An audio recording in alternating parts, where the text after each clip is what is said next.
আসসালামু আলাইকুম স্যার। ওয়ালাইকুম আসসালাম। আমার নাম হলো এস রন্দর্নে, deputy engineer, government of Maharashtra, water supply department. আমি একজন অমুসলিম, নন মুসলিম। আমার প্রশ্নটা হলো যে আমাদের এই পৃথিবীতে কেন এত ধর্ম সৃষ্টি হয়েছে? আমাদের চারপাশে এত বেশি ধর্ম কেন? এখানে একটা সেন্টেন্স লেখা আছে পিস টিভি লোগোর নিচে, যে পিস টিভি মানবতার সমাধান। এখানে আমার মতামত হলো এই, যে শান্তির জন্য জ্ঞান আর বিজ্ঞতার প্রয়োজন। ধন্যবাদ। ভাই একটা প্রশ্ন করলেন যে পৃথিবীতে এত ধর্ম কেন, এটা প্রথম প্রশ্ন। আর তারপর একটা মন্তব্য করলেন যে শান্তি মানবতার সমাধান, এটা পিস টিভির স্লোগান। শান্তির জন্য প্রয়োজন জ্ঞান আর বিজ্ঞতা। আমি আপনার সঙ্গে একমত। আপনার প্রশ্নের প্রথম অংশটা নিয়ে যদি বলি যে পৃথিবীতে কেন এত বেশি ধর্ম, আমাদের বুঝতে হবে যে সর্বশক্তিমান ঈশ্বর, আমাদের স্রষ্টা আল্লাহ সুবহানাহু ওয়া তাআলা পাঠিয়েছেন মাত্র একটা ধর্ম। আল্লাহ পবিত্র কোরআনে বলেছেন, সূরা আলে ইমরান অধ্যায় নম্বর 3 আয়াত নম্বর 19, ইন্নাদ-দীনা ইনদাল্লাহিল ইসলাম।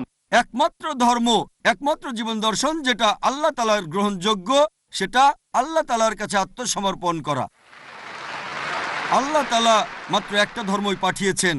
আর যত নবী রাসূল পৃথিবীতে এসেছেন, যেমন ধরেন আদম, ইব্রাহিম, মুসা, ঈসা, মুহাম্মদ, ওনারা সবাই শান্তিতে থাকুন। তারা মানুষকে একটা শিক্ষাই দিয়েছেন, আল্লাহর কাছে আত্মসমর্পণ করা। এখন আরবি ভাষায় যদি কেউ আল্লাহ তাআলার কাছে আত্মসমর্পণ করে তাহলে তাকে বলা হয় মুসলিম।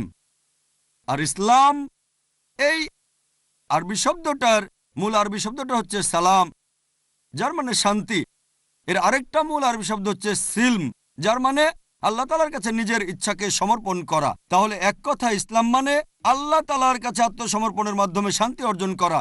তাহলে আমাদের স্রষ্টা আল্লাহ তাআলা পাঠিয়েছেন মাত্র একটাই ধর্ম। তবে সময় বদলানোর সাথে সাথে ধর্মগ্রন্থগুলোও বদলে গেছে, বিকৃত হয়ে গেছে, নতুন জিনিস ঢুকেছে। আর এই ধর্মগ্রন্থ বদলানোর ব্যাপারে আল্লাহ পবিত্র কোরআনে বলেছেন, সূরা বাকারা অধ্যায় নম্বর 2 আয়াত নম্বর 79, ফাওয়াইলুল লিল্লাযীনা ইয়াকতুবুনাল কিতাবা বিআইদিহিম সুম্মা ইয়াকুলুনা হাযা মিন ইনদিল্লাহ লিয়াশতারু বিহি সামনান কালিলা ফাওয়াইলুল লাহুম মিম্মা কাতাবাত আইদিহিম ওয়াইলুল লাহুম মিম্মা ইয়াকসিবুন। দুর্ভোগ তাদের যারা নিজ হাতে কিতাব রচনা করে আর বলে এটা আল্লাহর নিকট হতে। তারা এটা বলে তুচ্ছ মূল্য প্রাপ্তির জন্য। তাদের রচনার জন্য শাস্তি তাদের, যা উপার্জন করে সেজন্য শাস্তি তাদের। আল্লাহ তাআলা পাঠিয়েছেন অনেক আসমানি কিতাব, অনেক ইনস্ট্রাকশন ম্যানুয়াল। সময় বদলানোর সাথে সাথে এই ইনস্ট্রাকশন ম্যানুয়াল, আল্লাহর এই আসমানি কিতাব বদলে গেছে। যখন কোনো কিতাব বিকৃত হয়ে গেছে, আল্লাহ নতুন রাসূল পাঠিয়েছেন আর নতুন কিতাব। এইভাবে অনেক দিন চলেছে। তারপর আল্লাহ পাঠালেন সর্বশেষ ও চূড়ান্ত নবী মুহাম্মদ সাল্লাল্লাহু আলাইহি সাল্লামকে, আর সর্বশেষ ও চূড়ান্ত আসমানি কিতাব কোরআন নাজিল করলেন। এর আগে যেসব নবী রাসূল এসেছিলেন, আমাদের প্রিয় নবী মুহাম্মদ সাল্লাল্লাহু আলাইহি সাল্লাম বলেছেন যে আল্লাহ তাআলা এই পৃথিবীতে 1,24,000 নবী রাসূল পাঠিয়েছেন। পবিত্র কোরআনে মাত্র 25 জনের নাম বলা হয়েছে, অন্যদের নাম আমরা জানি না। হতে পারে একজন প্রশ্ন করেছিল, আপনি কি মনে করেন, একজন হিন্দু আমাকে এই প্রশ্নটা করেছিল, আপনি কি রামকে আল্লাহর রাসূল বলে মানেন, অথবা শ্রীকৃষ্ণকে কি আল্লাহর রাসূল বলে আপনি মানেন?